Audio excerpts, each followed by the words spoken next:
Alright folks, Rick Wool came back in another video. And as we're hitting Star Wars Day, you know, may the 4th be with you. Cheap gag, yes. But it's a good excuse to finally do my review of Han Solo. Star Wars The Black Series Han Solo. Had this a while, wanted to review it, now's a good chance. Start by taking a look at the packaging, window box, look at the side, can see him perfectly well within. Name at the bottom, medallion of the face on the top, Star Wars Black Series at the other side of the top, made by Hasbro, 4+, nothing too exciting on the front, nothing at all down that side, medallion and name again on the top there. Switching over to the back, again, nothing much to talk about, various different languages, with the warning, blah de blah, 0 to 3.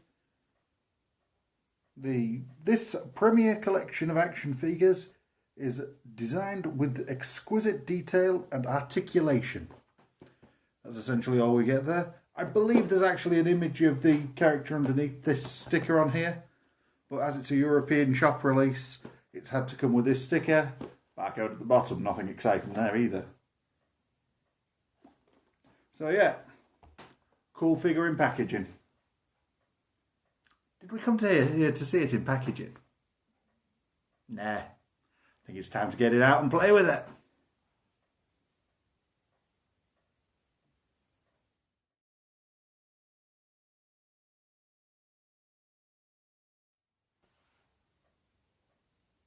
Okay, so here's Han out of his packaging. Accessories off to the side mostly. Let's have a look at the sculpt first. I actually think really good this. To me, it's almost a perfect representation of Harrison Ford as he was in Star Wars. Or as it's called now, A New Hope. To me, it'll always be just Star Wars. The face sculpt, I think, is almost perfect. I'm actually well impressed with it. The outfit, nicely detailed, looks exactly like he should. Got no complaint at all there. No paint splodges, no nothing to complain about.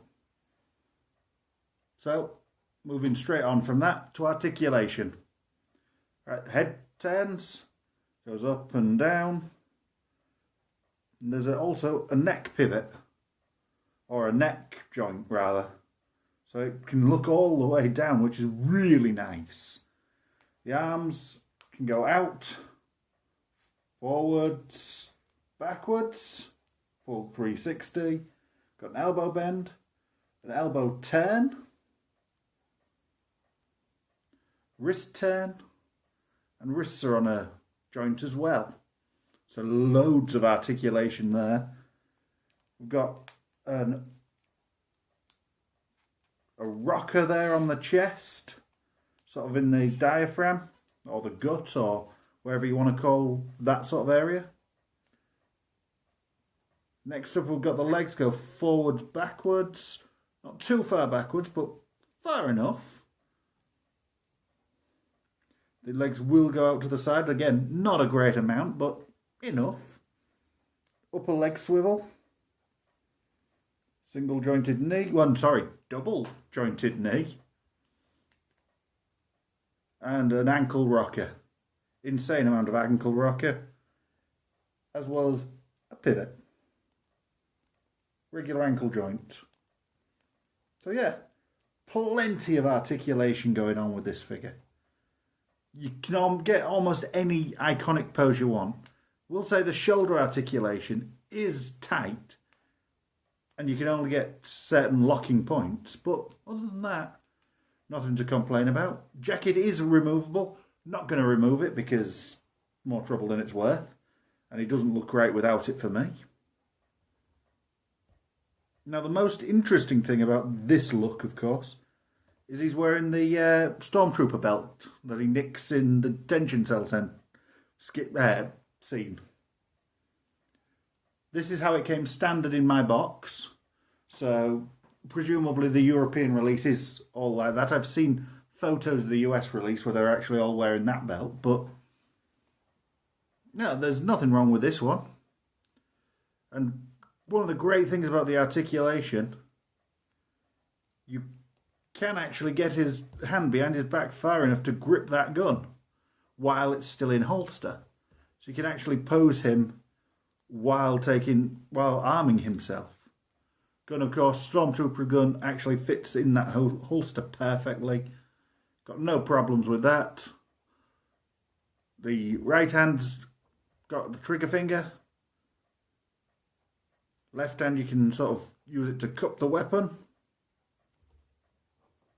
So yeah, plenty of articulation. Looks really good, that, for me. Can't complain.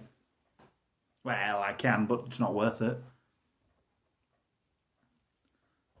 Other accessories already hinted at here.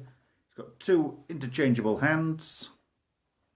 He's got his other belt with his pistol in it. Again, pistol really nicely tucked in there. Got a latch to keep it caught in. Tell you what, messing about with that, Reno Grado drew first. Fits perfectly in his hand. Fits much better in his hand than the Stormtrooper gun. But then, this is his gun. Really nicely detailed. A few paint apps on it. So, yeah. Really good gun, that one. Liking that one.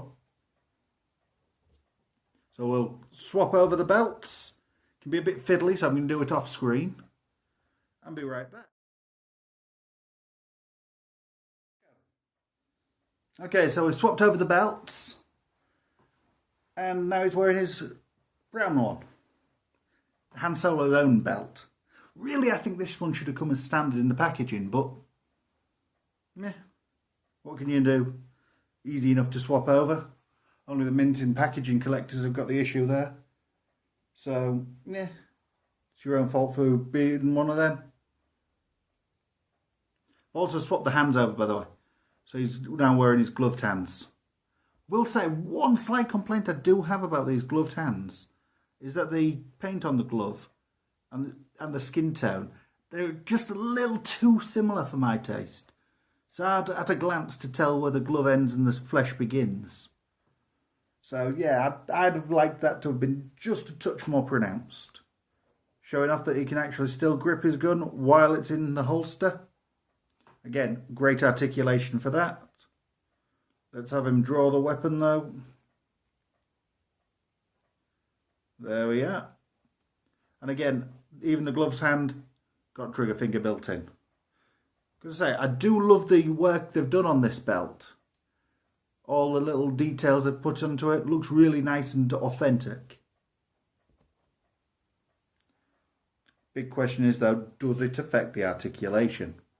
See, forwards, not so much. Looks a bit daft at the back, but can live with that. Outwards, not a problem. Back, no problem at all. Bend at the knee, yeah, it sort of hits there. You can slightly push the leg up a little bit further, or the belt up a little bit further on the leg, and get it past there, but it will drop down and quickly get in the way of that articulation again. Though, I will say, these are essentially my only 2 nitpicks with it. Slightly interfering with articulation. Paint on the gloves could be slightly better. They're the only 2 complaints I've got. You get a really nice amount of accessory. Let's see if we can actually swap the hands out while I'm talking. Just to show you how easy that is. Always dangerous to do that on camera, but as you saw, worked really well. So can't complain there. So yeah, can't recommend this figure highly enough. Only one of the Black Series I've got so far. Want to pick up some of the others. Might pick up the Slave Leia one at some point. Though they're dodgy things about that figure, so I might have to just wait till the proper Leia comes out. I want to pick up the Luke Skywalker though.